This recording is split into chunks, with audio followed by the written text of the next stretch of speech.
8 hours. The Arctic Circle. A region where steel turns brittle and mercy is an obsolete concept. The absolute silence of the stratosphere is suddenly torn apart by the hysterical wail of a hardlock alarm. Inside the cockpit of a Russian Su-35S Flanker-Es, the pilot's pulse hammers against his pressurized flight suit. His radar screen, overflowing with tactical data 1 second ago, has just gone blank, neutralized by an invisible and absolute electronic power. Out of nowhere, the world tilts. An F-16 Sea Viper of the United States Air Force emerges from the void, cutting through the Russian formation at such minimal distance that the turbulence wake violently shakes the cockpit of the giant Tu-95 milliseconds, the counter-rotating propeller acoustic black hole valued at $500 million. The Viper's fuselage, coated with the Have-Glass 5 electromagnetic skin, gleams like liquid metal specter under the pale, frozen northern light. The Russian pilot's finger freezes 1 millimeter from the fire switch.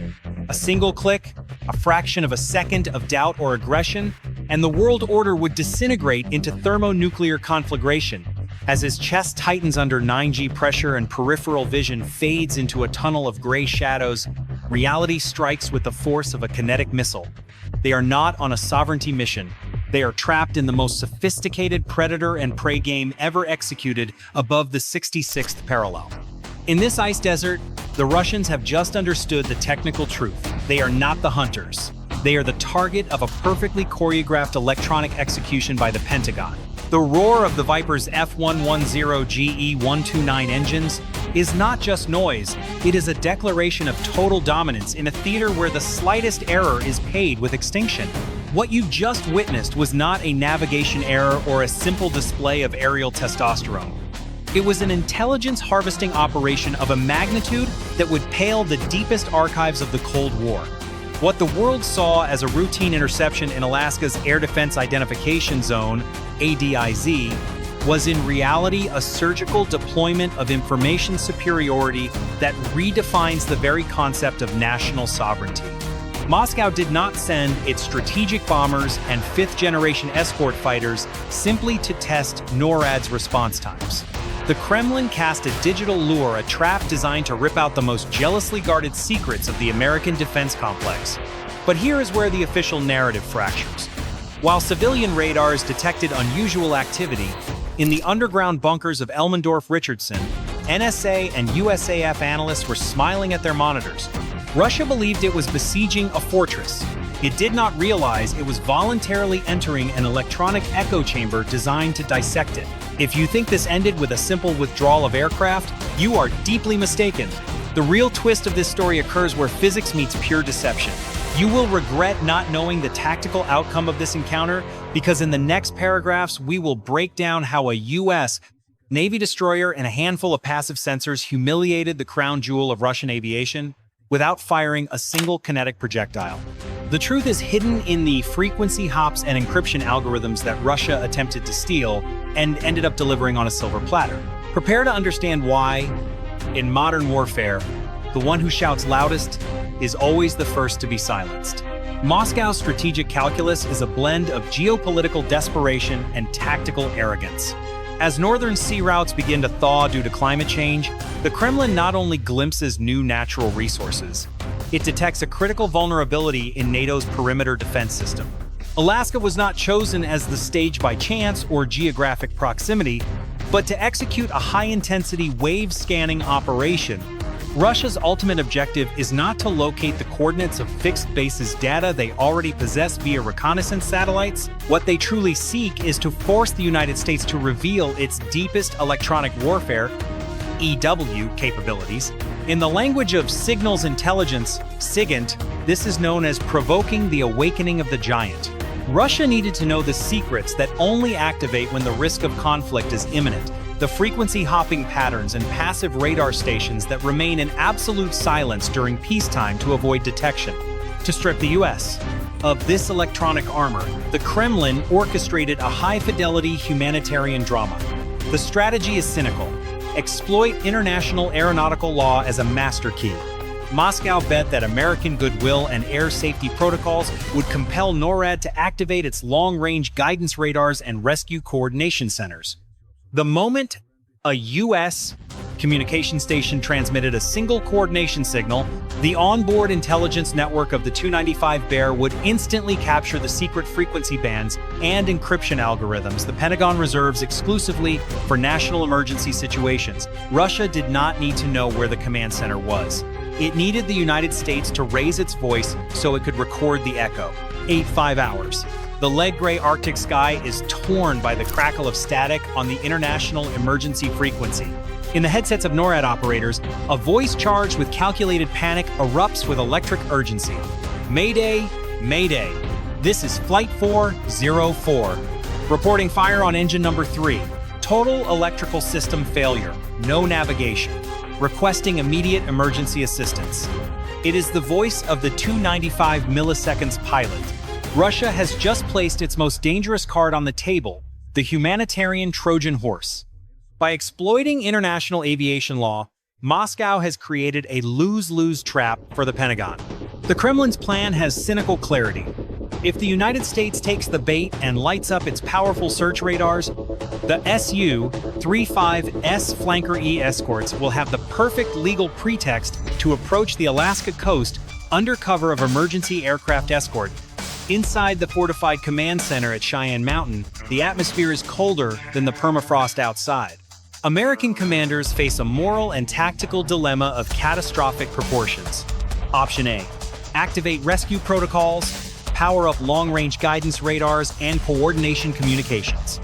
Result: instantly reveal the electronic signatures and frequency hops that Russia craves to capture and nullify NATO defenses in a future conflict.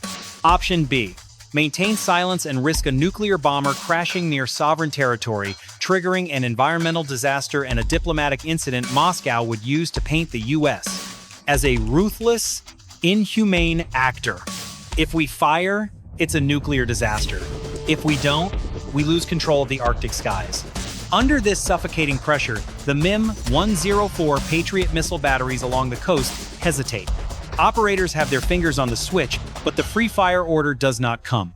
The Russians are minutes from crossing the point of no return, betting that American goodwill will be the crack through which their invulnerability crumbles.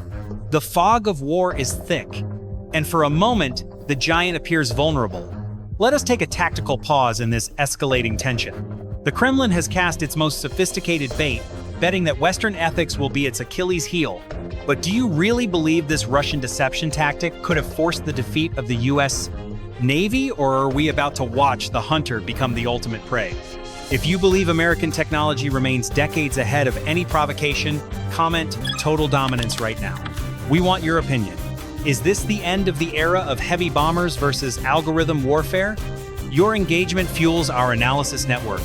Don't stand down. What we are about to reveal about the Pentagon's silent counterstrike will leave you breathless.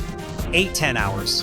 While the Russian formation waited for the United States to take the bait and illuminate their powerful search radars, NORAD's Central Command issued an order that defies conventional logic. Condition EMCON Alpha. Execute. In an instant, the Alaskan coast became an electronic black hole. All active radars switched off. Radio communications ceased. To the warning systems of the Su-35S, the Americans had simply ceased to exist. But in that artificial darkness, the calm giant was seeing more clearly than ever. They had activated the PCL, Passive Coherent Location Network. This passive positioning technology is the pinnacle of invisible surveillance engineering. Instead of emitting radar pulses the enemy can detect, the PCL system captures the rebounds of signals already existing in the atmosphere. FM radio waves, digital television, and even signals from the Starlink satellite constellation. Every cubic meter of air occupied by the Tu-95MS and Su-35S was redrawn in a real-time 3D map. Russia believed it was flying in a vacuum. In reality, its aircraft were projecting digital shadows impossible to conceal. But the counterstrike was not purely defensive. From Eielson Air Force Base, a squadron of F-16 Vipers launched the first component of the technical Humiliation. The MALD-J, miniature air, launched decoy jammer. These suicide drones, equipped with DRFM, digital radio frequency memory, technology, are not simple missiles. They are digital actors. Upon receiving the enemy radar signal, they capture it, modify it, and return it, making a small drone appear as an F-22 Raptor on the enemy's screen. Within seconds, Russian pilots saw 12 supersonic signatures with the thermal and radar footprint of the world's most lethal predator closing in on them. Meanwhile, from the turbulent waters of the North Pacific, the U.S. Navy's true monster entered the fight, the destroyer USS Jack H. Lucas, DDG-125, a $1.5 billion fortress. Its AN SPY-6 VUN radar, built with gallium nitride, GaN, possesses 30 times the sensitivity of previous systems. This system does not merely cut through Russian electronic noise like a scalpel through silk. It becomes a death Wi-Fi router. The destroyer aggregates data from satellites and ground sensors, firing encrypted data packets through link. 1-6 to F-35 Lightning IIs waiting, invisible and in absolute silence at 30,000 feet. 8:15 hours. Cornered by the digital panic of seeing 12 ghosts on their screens, the Russian pilots decided to drop the Mayday mask. Moscow played its most aggressive card, activating the L175M Khibiny electronic warfare system at 100% power.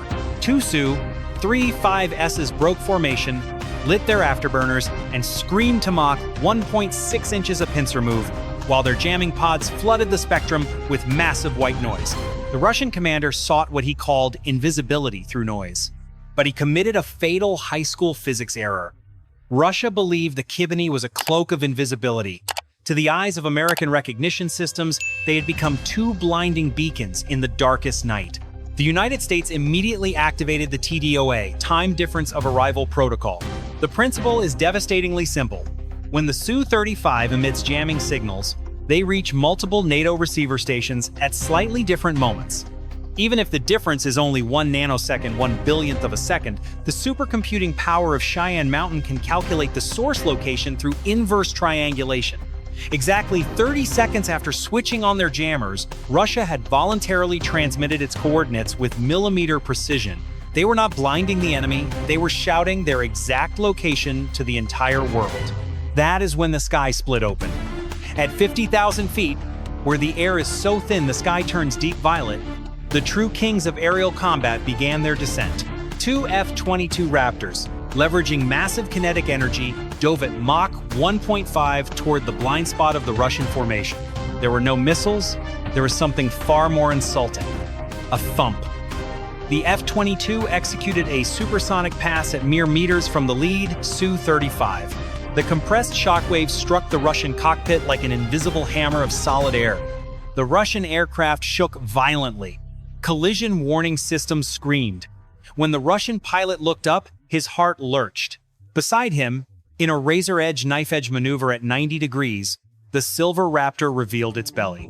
Slowly, the F-22's weapons bay doors opened, revealing 6 AIM-120D AMRAAM missiles with their active seeker heads.